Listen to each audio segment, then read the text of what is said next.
Playground की इस अदाकारा ने सिर्फ 6 साल की उम्र से अपने परिवार को पालने का जिम्मा उठा लिया।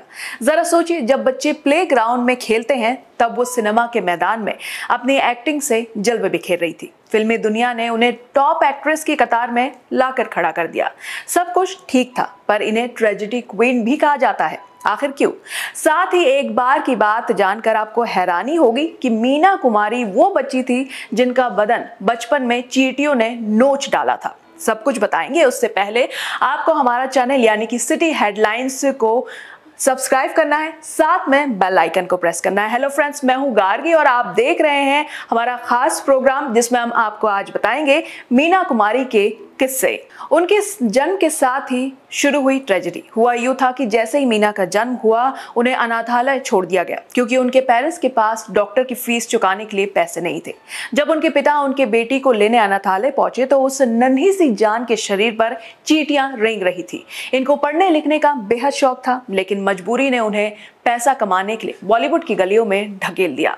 बड़े पर्दे पर इश्क की कहानियों को बयां करते करते मीना कुमारी को भी मोहब्बत हो गई डायरेक्टर कमाल अमरोही से। 1949 में जब दोनों की पहली मुलाकात हुई, उस वक्त कमाल अमरोही शादीशुदा थे। इनके इश्क की दास्तां ऐसे शुरू हुई। मीना अस्पताल में भर्ती थी। कमाल अमरोही अस्पताल में उन्हें देखने पहुंचे। वहां देखा कि मीना कुछ खा पी नहीं रही, तो उन्होंने जबरदस्ती मौसमी का जूस पिला दिया। बस इसके बाद मिलना मिलाना और इश्क की जो शुरुआत वो हो चुकी थी। इसके बाद दोनों ने शादी के बंधन में बंधने का फैसला किया, पर चंद साल बाद ही दोनों के बीच अनबन हुई और फिर तलाक। इस तलाक के पीछे की वजह हम आपको बताते हैं। दरअसल 1955 में मीना को फिल्म परिणीता के लिए फिल्म फेयर अवार्ड मिला था। इस अवार्ड शो में उनके साथ कमाल अमरोही भी थे। जैसे ही वो अवार्ड लेने गई तो अपना पर्स वो कुर्सी में भूल गई। फिर उनका पर्स एक्ट्रेस निम्मी ने लिया। जब उन्होंने पूछा कमाल से कि आपने मेरा पर्स क्यों नहीं उठाया, तो इस पे कमाल ने जवाब दिया कि पर्स देखा था लेकिन उठाया नहीं। अगर मैं आज तुम्हारा पर्स उठाता तो कल जूते पड़ेंगे। तभी कहते हैं ना, प्यार में मैं नहीं होना चाहिए, हम होना चाहिए।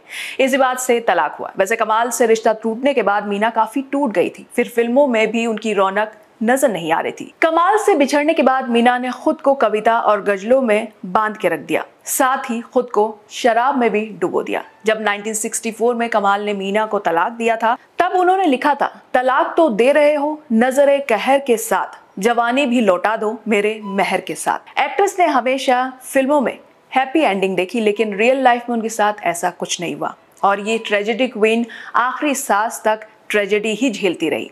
तो कैसी लगी आपको हमारी ये स्टोरी, जरूर बताइए। साथ में जैसे कि हमने पहले कहा था, आपको हमारा चैनल आपको सब्सक्राइब करना है, जो कि सिटी हेडलाइंस, और ऐसे ही खबरों से रूबरू रहना है।